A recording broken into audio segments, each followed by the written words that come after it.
যোদ্ধারা ওখানে আছেন। ওখানে আমরা 14 জন জুলাই যোদ্ধা আছি, যারা সকল জুলাই যোদ্ধাদের একটি অংশ মাত্র।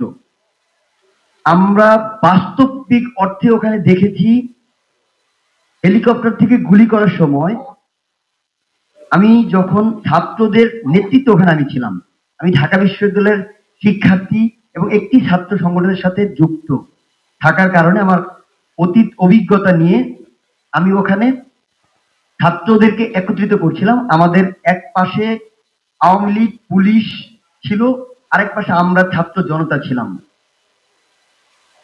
তখন লেফটেন্যান্ট কর্নেল রাকিব নামে একজন, ওনার নেতৃত্বে বিজিবির এক প্লাটুন বিজিবি সদস্যরা আসলেন। আমরা শিক্ষার্থীরা যখন তারা আমাদেরকে বোঝাতে আসছিলেন যে হেলিকপ্টার থেকে গুলি করছে, এটা আসলে আমাদেরকে নিবৃত করার জন্য। আমরা তাকে বোঝাচ্ছিলাম যে এটা নিবৃত করার জন্য না, হেলিকপ্টার থেকে গুলি করা হচ্ছে।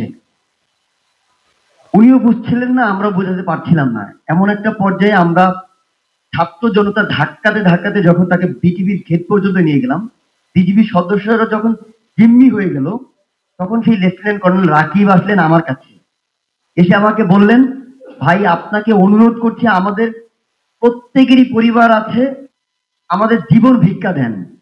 আমি বললাম, ভাই এখানে আমার কোনো কিছু করার নাই, আপনি একটা কাজ করতে পারেন, আমি আপনাকে একটা মাইক ব্যবস্থা করে দিচ্ছি, হ্যান্ড মাইক।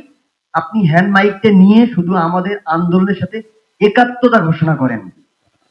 উনি তাৎক্ষণিকভাবে হ্যান্ড মাইক হাতে নিলেন।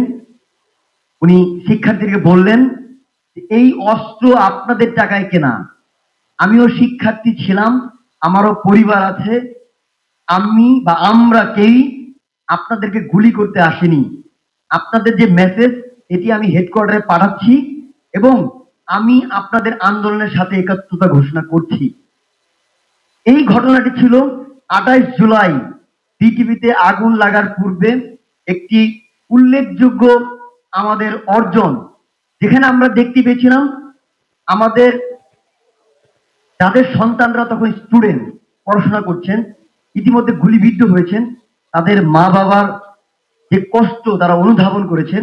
তারাও চেয়েছিলেন এই সরকার রাষ্ট্রের বিরুদ্ধে, জনগণের বিরুদ্ধে যে যুদ্ধ চাপিয়ে দিয়েছে, এই যুদ্ধের অবসান ঘটতেই হবে।